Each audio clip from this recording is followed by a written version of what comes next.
Lawrence की बोली और गोली कभी चूकती नहीं है। उसने एक बार जिसको टारगेट पर लिया, उसके गुर्गे उस आदमी का काम तमाम कर देते हैं और उसके इसी एक्यूरेट क्राइम रेट की वजह से अब वो खौफ का दूसरा नाम बन चुका है। लॉरेंस तो जेल में बंद है, तो आप सोच रहे होंगे कि आखिर उसने किस तरह से अपना इतना बड़ा जुर्म का साम्राज्य खड़ा कर लिया। दरअसल उसकी ताकत है उसके लड़के। पुलिस रिपोर्ट्स कहती हैं कि दुनिया भर में 700 शूटर्स लॉरेंस के गैंग में मौजूद हैं और लॉरेंस का एक ऑर्डर उनके लिए पत्थर की लकीर होता है। लॉरेंस के एक ऑर्डर पर वो मर्डर कर देते हैं और इन्हीं के सहारे लॉरेंस जेल में बैठकर भी अपना खौफ और अपना जुर्म का साम्राज्य कायम किए हुए हैं। लॉरेंस के इस नेक्सस को उसके बेहद करीबी और भरोसेमंद लोग लीड करते हैं। लॉरेंस जेल से जिसके नाम का मैसेज देता है, उसका काम तमाम हो जाता है। लॉरेंस बिश्नोई, गोल्डी बराड़, हाशिम बाबा, संपत नेहरा, रोहित गोदारा, काला जठेड़ी, अनमोल बिश्नोई, अनिल रोहिल, राहुल बाबा, मोनू डागर, सचिन बिश्नोई, काली शूटर, काला राणा, नवीन बालियान, विशाल कालू, प्रियव्रत फौजी, अंकित सेरसा, विकास सिंह, गुरमेल सिंह, हरीश बालकराम, शिव कुमार गौतम, धर्मराज कश्यप, मोहम्मद जीशान अख्तर, शुभम लोनकर, प्रवीण लोनकर। ये तो वो हैं जिनके नाम एजेंसियों की लिस्ट में हैं, जो या तो जेल में हैं, या अंडरग्राउंड हैं, या फिर विदेशों से नेक्सस चला रहे हैं। करीब ऐसे ही 700 शूटर्स की फौज का आका है लॉरेंस बिश्नोई। 70% शूटर्स लॉरेंस के गैंग में पंजाब और हरियाणा से जुड़े हैं। 30% शूटर राजस्थान, यूपी, मुंबई, दिल्ली और दूसरे स्टेट से हैं। देखिए, सोशल मीडिया में बहुत सी बातें आती हैं कि इनके कितने शूटर्स हैं। बहुत से लोगों ने तो 700 शूटर्स की बात की, लेकिन मैं इस बात को मानता नहीं। लेकिन हाँ, डेफिनेटली इसके फॉलोवर्स हैं। कितने हैं वो अलग बात है, बट कैन नॉट बी 700 तो हो नहीं सकते। हाँ, ये बात ज़रूर है कि जो जो इन्होंने एक्ट किए हैं, चाहे विदेश में किए हैं चाहे देश में किए हैं, वो करने के बाद इन्होंने अपने आप को ग्लोरीफाई करने के काम बहुत ज़रूरी किया है। और वो ग्लोरीफाई इसलिए किया है कि इनको पैसे की जहाँ भी ज़रूरत होती पैसा इनको मिलता रहे और इनके साथ में काम करने वालों का भी कॉन्फिडेंस बनता रहे। जो इनके साथ में जो इनके कहने पे जो काम करते हैं, तो वो आदमी भले ही एक बार काम किया, अरेस्ट हो गए। जैसे बॉम्बे वाले में काम करने वाले अरेस्ट हो गए, उसके बाद फिर और भी नए नए तैयार है, फिर कोई काम करेंगे और अरेस्ट हो जाएंगे। तो इन लोगों को किसी केस में अरेस्ट होने से कोई डर नहीं है, ये मैं साफ बताता हूँ। कोई डरने की बात नहीं है, वरना तो और नहीं क्यों करेंगे। जब कोई भी क्राइम ऐसा करते हैं, कहते हैं हमने कराया है। 700 शूटर्स, वेयर आर दे? जो ये 700 शूटर्स हैं वो हैं कहाँ? 700 शूटर्स अगर आप काउंट कर रहे हैं कि 700 शूटर्स हैं उसके अलेज्ड गैंग में, तो 700 शूटर्स के आप नाम भी तो दे दो। ऐसा कोई एक भी नाम एनआईए की चार्जशीट में रिवील्ड नहीं है।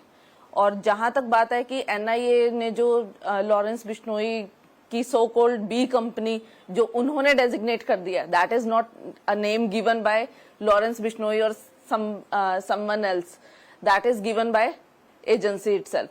कि जो उसकी बी कंपनी है उसको दाऊद की कंपनी से कंपेयर किया है। दाऊद तो कभी आज तक अरेस्ट ही नहीं हुआ था। और लॉरेंस बिश्नोई, जिसको आपने इतना बड़ा ड्रेडेड गैंगस्टर डिक्लेयर कर दिया है, वो तो पिछले 10 साल से कस्टडी में है। तो कहां से, किस वे से कंपेयर कर रहे हैं? और पूरी चार्जशीट में सिर्फ कंपैरिजन है, सिर्फ और सिर्फ comparison. There is not a single evidence against Lawrence Bishnoi.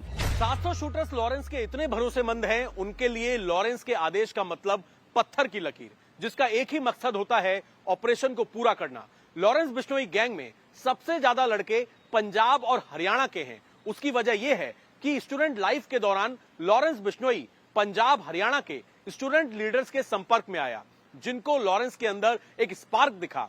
कम उम्र के लड़के जल्द पैसा कमाने और नाम बनाने की चाहत में लॉरेंस बिश्नोई गैंग में शामिल होना चाहते हैं। लॉरेंस के कमांडर ऐसे ही लड़कों की तलाश करते हैं जिनको लॉरेंस गैंग में शामिल कराया जाता है। लॉरेंस के टॉप गैंग हैंडलर्स हरियाणा में काला जठेड़ी, अनिल रोहिल और राहुल बाबा मेन हैंडलर हैं।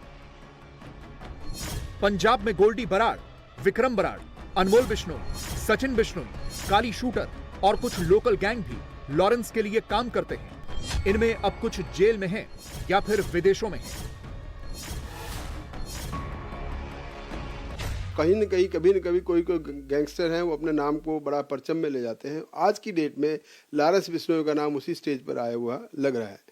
अब ये देखा जाए कि लॉरेंस बिश्नोई कैसे इतना बड़ा अपराधी बन गया छोटे से स्तर से। आपको जैसे मालूम होगा कि कॉलेज लाइफ में जब ये वहाँ डीवी कॉलेज में लॉ कर रहा है, बल्कि इसने लॉ किया है, तो वो करते करते वहाँ पर यूनिवर्सिटी इलेक्शंस में इसने भाग लिया और वहाँ पर शायद हार गया था। फिर उसके बाद अपने अपोजिट राइवल को उसने गोली चलाई और उसके बाद ये अपराध की दुनिया में एंटर कर गया। और तभी से फिर ये इसके और कोई साथी थे, इसके क्लास फेलो रहे हैं, जो कि गोल्डी बरार, संपत नेहरा और भी कई ऐसे नाम हैं जो कि इनके साथ में रहे, जो आज की दुनिया में आज की डेट में वो भी अच्छे गैंगस्टर्स के नाम में आते हैं और इसके साथी कहलाए जाते हैं कि ये उनके साथी हैं। तो अभी उस इंसिडेंट के बाद इसका दिल बढ़ गया और उसके बाद फिर क्राइम की दुनिया में आता रहा। और क्राइम में जेल में जाने के बाद, जैसे कहते हैं ना कि जेल में जाके या तो आदमी सुधरता है या उसका ग्रेजुएशन हो जाता है, यानी कि और ज़्यादा तरक्की कर लेता है अपने क्राइम की दुनिया में। तो ये उस लाइन की बात मैं कर रहा हूँ कि जेल में जाने के बाद और ज़्यादा क्रिमिनल एक्टिविटीज़ में शामिल होना पाया गया है। पर सब में खास है लॉरेंस गैंग का हैंडलर गोल्डी बराड़। फिलहाल गोल्डी कनाडा में है। कॉलेज लाइफ से ही गोल्डी लॉरेंस के साथ है। सिद्धू मूसेवाला की हत्या की साजिश इसी ने रची थी, जिसमें लॉरेंस के साथी विक्की मिद्दुखेड़ा की हत्या में मूसेवाला की कथित भूमिका का हवाला दिया गया था। इसी ने पिछले साल बॉलीवुड सुपरस्टार सलमान खान को गैंग का अगला टारगेट बताया। रैपर हनी सिंह को भी गोल्डी ने ही जान से मारने की धमकी दी थी। गोल्डी के कनाडा में शिफ्ट होने के बाद इस गैंग का इंटरनेशनल नेक्सस एक्टिव हो गया। गोल्डी कनाडा से ही बैठकर एक्सटॉर्शन और किलिंग की सुपारी लेता है और किस अंदाज में खौफ फैलाता है, हमारी तहकीकात में उसका एक ऑडियो सैंपल मिला है, जिसे सुनेंगे तो आपको समझ में आएगा कि लॉरेंस के ये गुर्गे किस तरह से दहशत का कारोबार बढ़ा रहे हैं।